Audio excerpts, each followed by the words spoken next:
All right, welcome everybody. It's great to see you all. If you can and you want to join with video, feel free. Not necessary, but it's always nice to see your faces.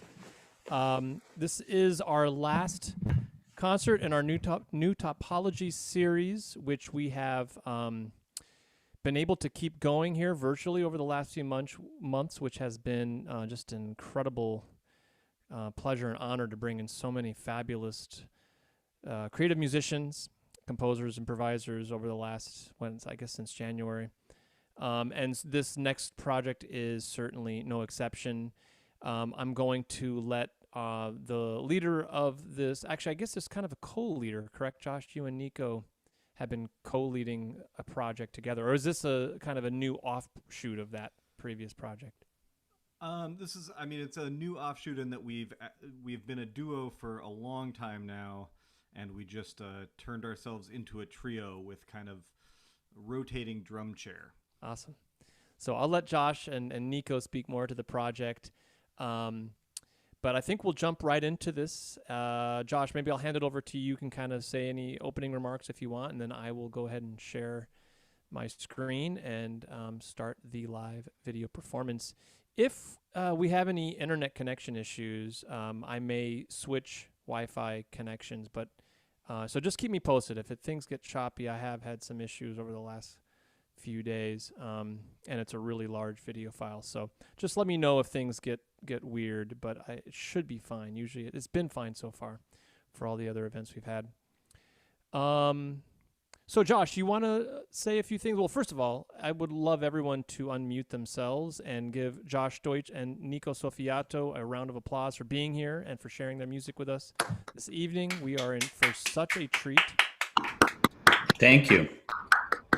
Live performance recorded especially for us here at Hunter and the new Topologies Creative Music Series. So without further ado, I want to introduce to you all Josh Deutsch and Nico Soffiato. Thanks so much, Ryan. Thank you. Thanks, everybody, for being here.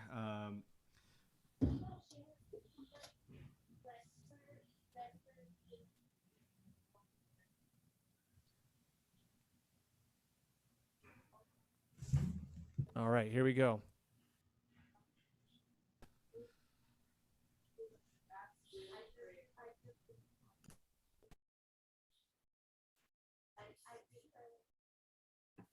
You all should see the video screen now, and off we go. Everyone, thank you for tuning in. We're very honored to be part of the new Topologies series. Thanks very much to Ryan Keberly for inviting us. This project is called Redshift. My name is Josh Deutsch on the trumpet. This is Nico Soffiato on the guitar and Allison Miller on the drums. And we are very excited to be playing something like live music.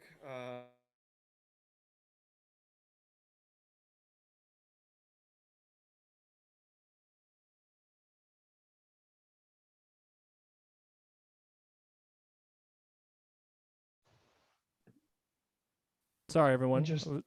Was trying to make it full screen, and it stopped sharing audio. So let me just bear with me. It's a different program I'm not used to using here. Okay, so picking it up with where we left off, and here we go. For Nico and I was the album release for an album we released right before all of this hit. So we're picking back up where we started and very excited to share this music with you. We'll tell you more about it as we get going, but this first one's called Arrival.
Beautiful tune.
Woo!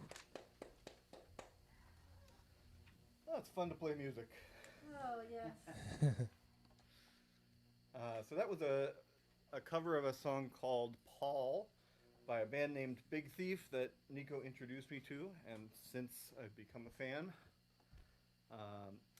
We're going to continue with another cover from a very different composer. This is actually, so Nico and I have been playing together for, how many years is it, Nico? Almost 15. I think it might be 16 now. No? 2005. Oh yeah, 16. Yeah. 16 years. So we have, this is this last album we released is our third and a half album. We did an EP many years ago, and we've been working and composing together for a long time, and it's nice to be able to collaborate and kind of throw ideas back and forth. So this was one where Nico brought up the idea of arranging this Schumann piano quintet that he'd been checking out a bunch, and so I said, let me tackle that, and came back with some ideas, and we kind of workshopped it, and this is what came out of that. So this is second movement of Schumann piano quintet, opus 44, R style.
Congrats.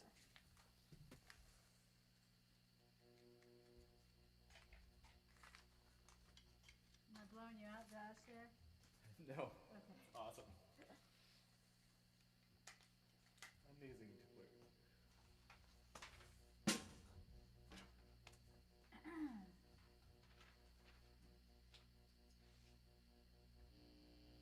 You want to give me your tempo?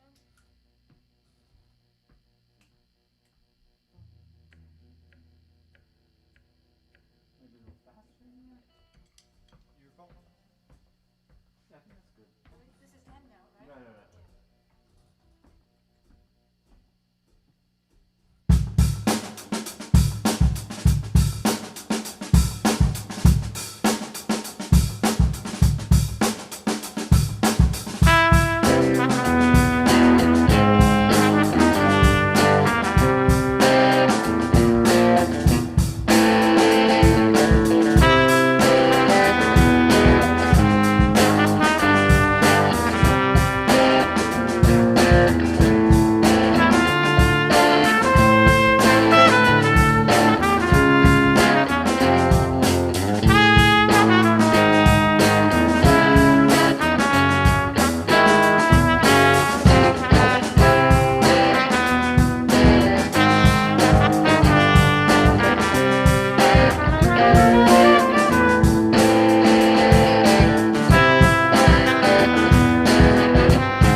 So that was a tune by Nico that was called End Note, channeling our inner '90s kids.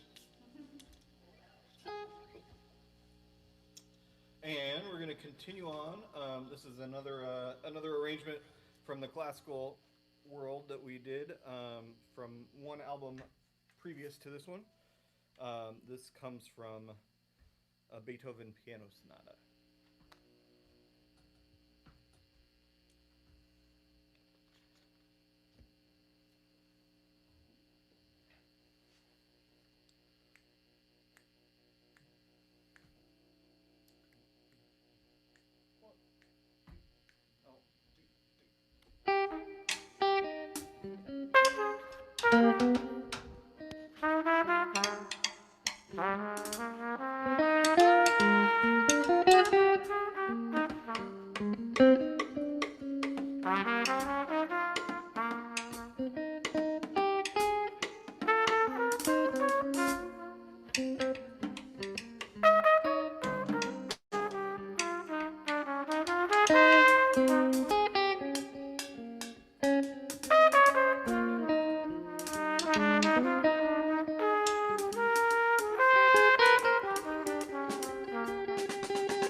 Woo.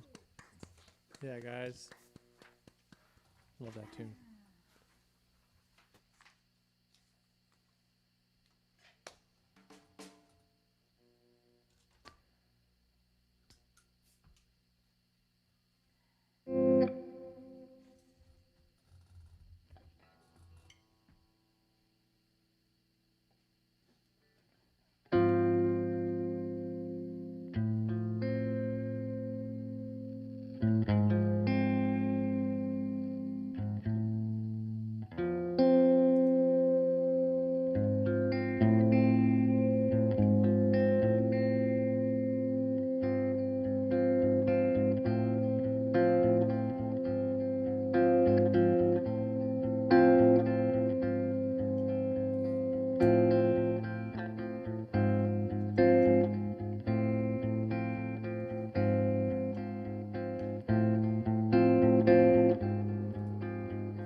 What's a good tempo?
Okay.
Yeah, guys.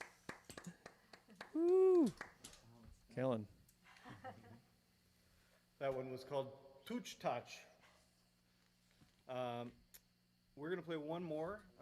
Thanks again to Ryan and everyone at Hunter for having us. It is really a gift to get to play music with people and for people, however we are able to these days. So thank you all for spending your time with us. We're looking forward also to the Q&A, which will not be today because we're recording in the past by the time you see this. Once again, that's Nico Sofiato on the guitar. This is Allison Miller on the drums. My name's Josh Deutsch on the trumpet. Guys. And we do have some merch. I think it's available online. Nico's actually modeling. This is the merch from our latest album. He's a good model too. Excellent model. I can do a half walk. And we have some physical CDs, but you can also find us online and stream things. And yeah, we hope to play for you at some point in person. And I think that's about it. Thanks so much for listening. And this last one is called Topanga Canyon. It's from our very first album. It's a tune by Nico, and we play it. I think we close almost every gig with it. So this is Topanga Canyon. Thanks.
Woo! And beautiful, Josh, Nico, Allison. Wow. Man, that went by really, really fast. Sign of great and compelling music. Awesome. So I would like everybody to think about questions you have. I know you all have lots of great questions as usual. So you can either type them in the chat feature here in Zoom, or you can just raise your virtual or physical hand, and you can just ask your questions directly. Also, Brad, if you want to keep an eye on the YouTube chat feature, maybe some of our YouTube viewers have questions as well, and you could pass those along to me here. So who would like to kick things off with questions?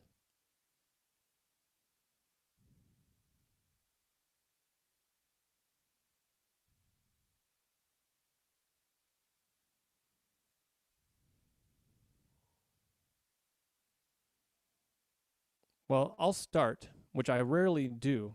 You're disappointing me, Hunter students. You always have lots of great questions, so you better think of them quickly. I'll do one.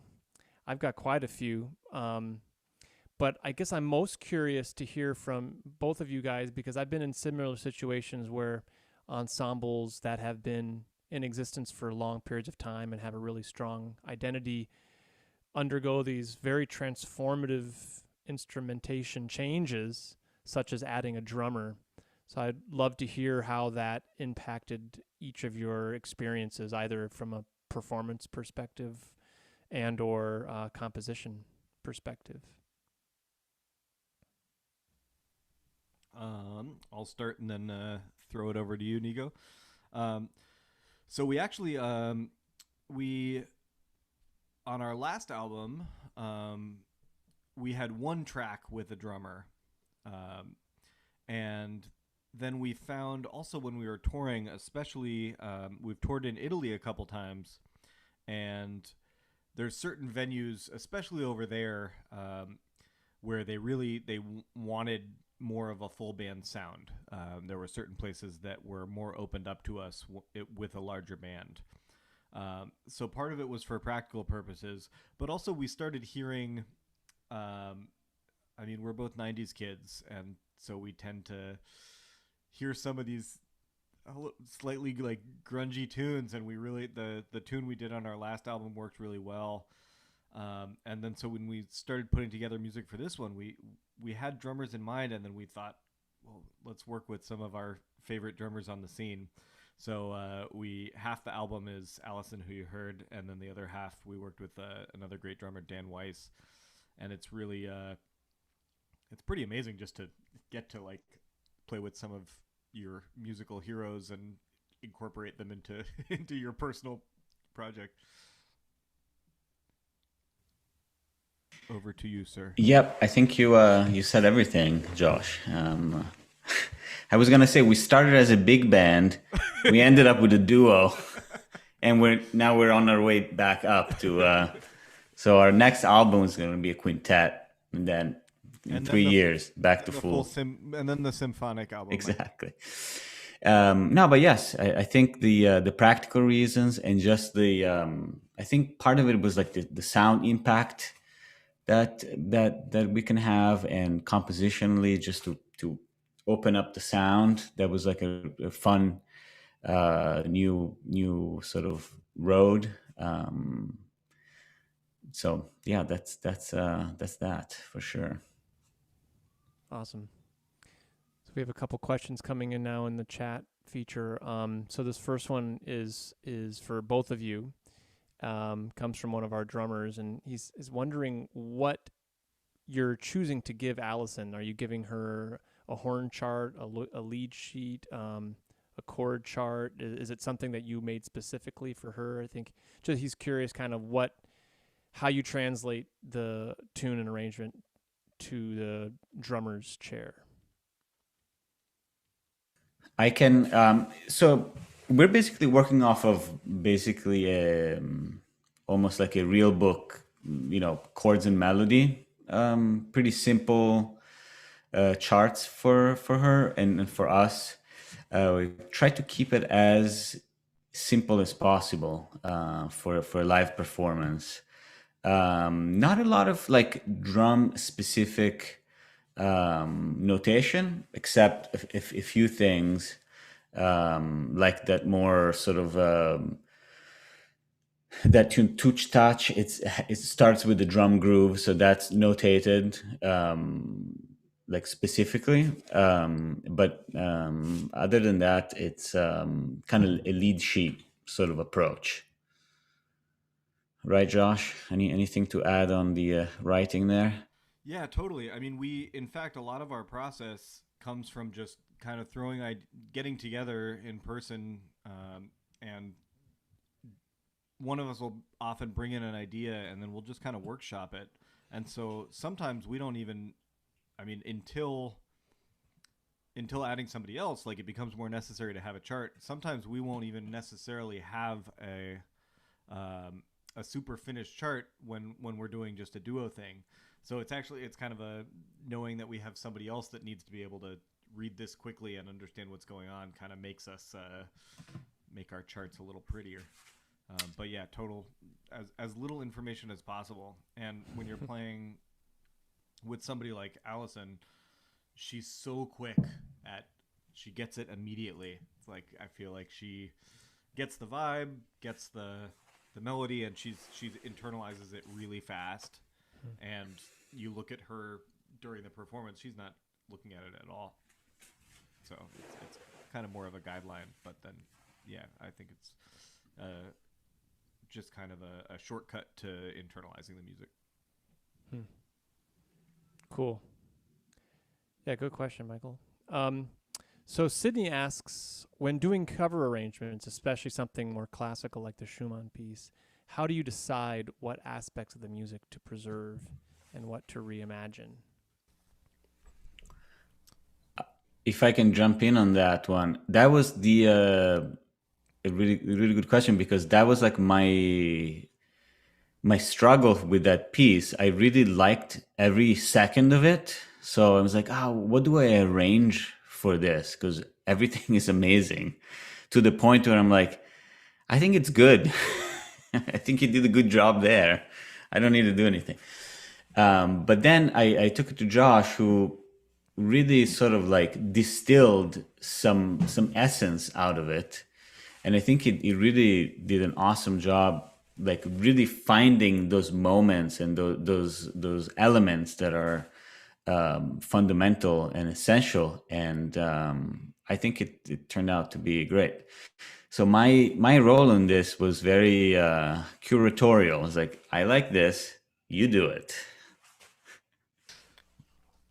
Yeah, sorry everyone, my allergies are going nuts, so if I have to sneeze, apologies in advance. I feel you.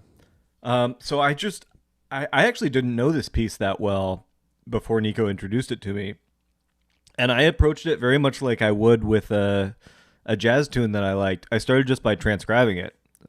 So I figured out what's the main melody, what's the main harmony, and I don't remember where the idea to do it as a little bit kind of a Balkan-inspired thing came from. But there was clearly with the Schumann, there were these two sections. And so I got the idea of doing them in like a similar vibe, but a different meter for each section. And really that second melody is so complicated that I just followed the melody around. And it actually, it weirdly kind of felt like it wrote itself a little bit. Awesome. So let's see here. Kevin asks, there are so many different influences, which is one of the things I loved about your performance as well, guys, is you have such a unique sound. I feel like you could play any music, literally anything, and it would still sound like you. But he's wondering how you would label or describe your music. The 5-second elevator pitch. Sure. Well, and I think the fun thing with Nico and I met pretty randomly. We ended up being roommates in the same apartment that we both responded to a Craigslist ad for. So we, not knowing each other at all, not knowing there was going to be another musician in the building.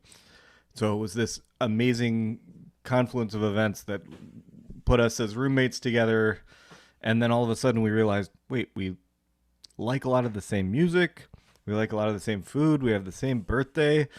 So it's we are definitely brothers from another mother, and I think that is kind of part of what makes our band distinctive, is that we don't feel like we have any specific genre boundaries. Like, it's whatever we like, we can draw from. And especially with our, slightly weird instrumentation, especially just with the guitar and trumpet, it's not a super usual instrumentation, and there's no defaults. You have to kind of build each song from scratch to make it happen, because we're both responsible a lot of the time for the harmony, the rhythm. We have to figure out how we're going to do it, and that lets you kind of tackle a lot of different music. We're not going to be able to just play a set of jazz standards. I mean, we could, but that's not all that we love. And so we just, from the very beginning, have been very open to, all right, check out this Beethoven sonata, check out this this Nirvana song. Let's do something in that vein. No, exactly. Like I think bringing in different sort of facets of our musical taste, and just sort of like using the instrumentation to be like, oh, let's do something that is this or that, and then you bring it in, and it kind of comes together in its own way, but without having to sort of categorize it on the way in. It's like, oh yeah, I like that. Or it's almost like one of those Apple Music generated playlists of like, oh, this is your favorite music. And sometimes I'm listening to whatever they're telling me I like. I'm like, it's pretty random, but I like all of it. So if I can write some music that spans that range and I like all of it, that's sort of like what I like about it. It's like, oh, sure, let's do that. Yeah. I think that's a good lesson too for the young people in general, and also of the tradition in jazz history, because genres have always been born because of individuals, and likewise, sounds of bands and styles and all the things we think about as having these kind of timeless categories or definitions are with us because of one or two people or three people, who are at the same place at the same time, or like you had the same interests. And it's jazz probably more than anything, but all great music. It's about the people that you choose to make music with and what your individual musical personalities are. I think it's easy to overlook that, especially these days when there's so little human-to-human musical interaction. But I just think in general, because of our digital world, that human connection, is where it all starts and where it all ends.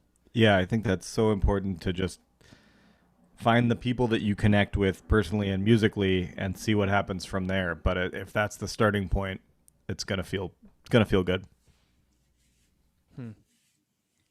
Awesome. So Karen has a question. Karen asks, what is your process with coming up with an original tune, specifically the last one in the performance?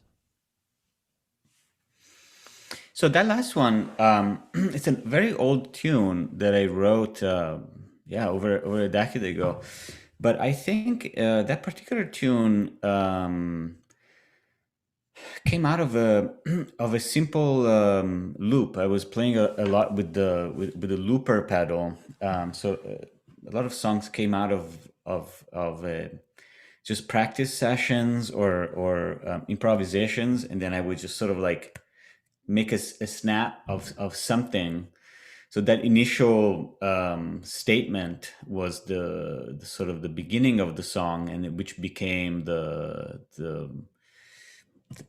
whole sort of vibe of the song. And then I took that idea, and then I tried to see where that mood would take me melodically. So I think that was a melody driven sort of composition that started relatively randomly, just just from an improvised moment that I try to follow.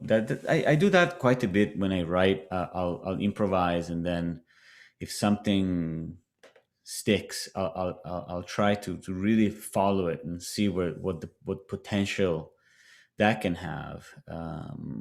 Not so much now, but back then I was working a lot with loopers. So something that would try to stay with me. It's like, okay, if I can listen to this 5 seconds for 5 minutes, there's something there, and I think that tune had that potential.